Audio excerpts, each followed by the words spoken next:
এই ছবিটা করেছিলাম তাও বছর 2 তো হবেই। আচ্ছা।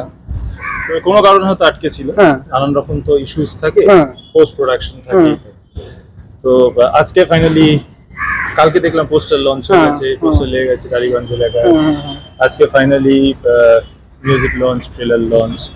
তো এরকম আগে ফিলিং আমার হয়েছে, আচ্ছা। অনেক কটা ছবিতে আমার এরকম হয়েছে, বাট যে কোনো ছবি মানুষের কাছে স্পেশাল, কারণ এখন বাংলা ছবি কমে গেছে।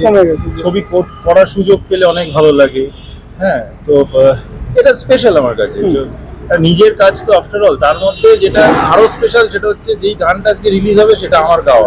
এক্স্যাক্টলি। তো সেটা আরো স্পেশাল।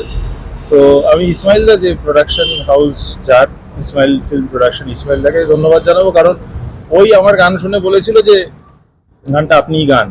তো ঠিক আছে, তাই রিস্ক নিয়ে গিয়ে ফেলেছি। এবার আপনারা বলবেন কিরকম। আপাতত সিরিয়ালটাই করতে চাই মন দিয়ে, ঠিক আছে। এবার ছবির কাজ তো পেলে কে না ছাড়ে, ঠিক আছে, মানে কে ছাড়ে আর কি। তো ছবি কাজ পেলে অবশ্যই করব, ওয়েব সিরিজ পেলে অবশ্যই করব, কিন্তু সিরিয়াল যেই জায়গায় আমাকে একটা জায়গা দিয়েছে, মানে আমাকে যে পরিচিতিটা দিয়েছে, এটা অবশ্যই আমি থ্যাঙ্কস জানাবো আমাদের ব্লুজের কর্ণধার স্নেহাশিস চক্রবর্তীকে। হ্যাঁ, তো সেখানে ওনার যে অবদানটা আমার লাইফে, তো সেটা অনেক বেশি। মানে যেটা আমি, মানে সবাই অনেকেই হয়তো জানেন, আমার প্রথম কাজ ওনার হাত ধরেই শুরু সিরিয়ালে, আর এখনো ওনার হাত ধরেই কাজ করছি পরশুরাম।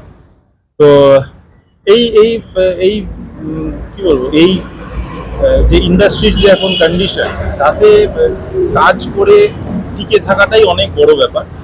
তো সেইটা ভগবানের আশীর্বাদে আর স্নেহাশিসদার আশীর্বাদে করতে পারছি।